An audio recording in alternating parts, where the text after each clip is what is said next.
Kryetari i Komisionit të Shëndetësisë Bardh Spahia akuzon qeverinë se jep 13 herë më shumë buxhet për koncesionet dhe PPP-t që janë në hetim nga SPAK se për medikamentet për sëmundjet tumorale. Referuar raportit të KLSH, Spahia thotë se qytetarët e diagnostikuar me tumor përpos neglizhencës së mjekëve përballen edhe me mungesën e ilaçeve. Ku shkojnë parat nga taksat e shqiptarëve që ja akordohen çdo vit sektorit të shëndetësisë?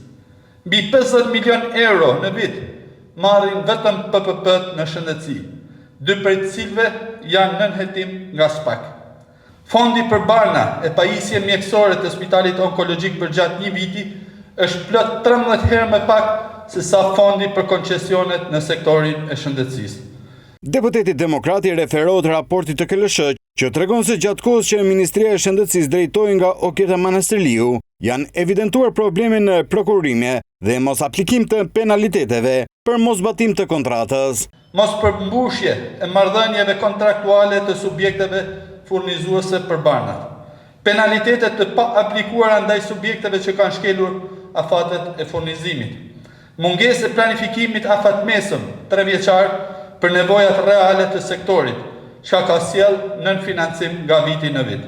Mungesë kontrollesh laboratorike dhe inspektimesh e tjerë.